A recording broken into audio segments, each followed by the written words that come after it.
नमस्कार दोस्तों, मैं आज एक कहानी आपके बीच बताना चाहेंगे जो आपके जीवन में एक सीख का काम करेगी।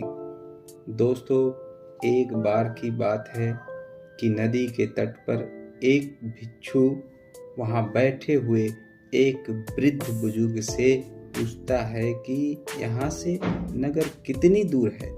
सुना है सूरज ढलते ही नगर का द्वार बंद हो जाता है और अब तो शाम होने ही वाली है। क्या मैं वहां पहुंच पाऊंगा? तभी उस वृद्ध बुजुर्ग ने बड़ा ही सुंदर जवाब दिया।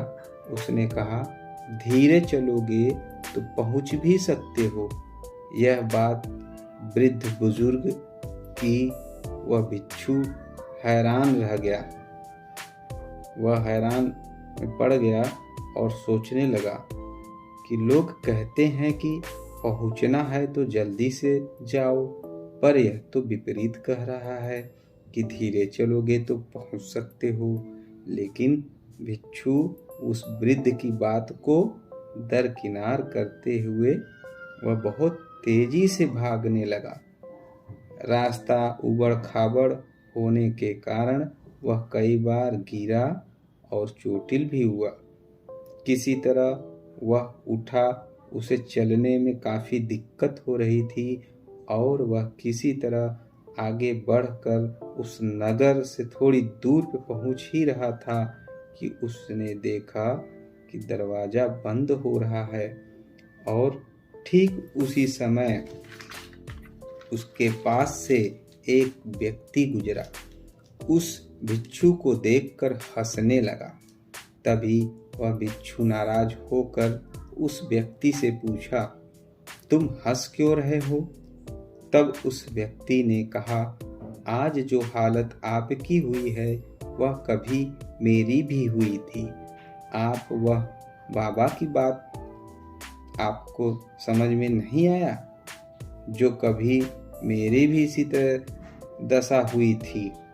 तब उस भिक्षु की उत्सुकता बढ़ गई कि मुझे साफ साफ बताओ कि भाई ऐसा क्या बात है। तब उस व्यक्ति ने उस भिक्षु से बताया कि जब बाबा ने वहाँ बताया कि तुम धीरे चलोगे तो वहाँ पहुँच सकते हो, लेकिन तुम्हें बहुत ही अटपटा लगा होगा। लेकिन असल में वह बताना चाहते हैं कि रास्ता गड़बड़ है, अगर संभल के नहीं चलोगे तो गिरोगे, चोटिल हो जाओगे और जल्दबाजी के चक्कर में तुम वहां नहीं पहुंच सकते। और उन्होंने ऐसा भी कहा होगा कि तुम धीरे चलोगे तो पहुंच सकते हो।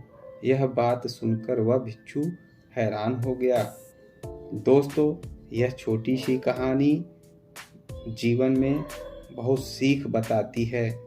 हम भी वह भिक्षु की तरह जीवन में बहुत तेजी से आगे बढ़ना चाहते हैं, लेकिन हम कई बार लड़खड़ा जाते हैं, हम चोटिल भी हो जाते हैं और हम अपने लक्ष्य की तरफ एक फोकस जो रहता है वो नहीं कर पाते हैं।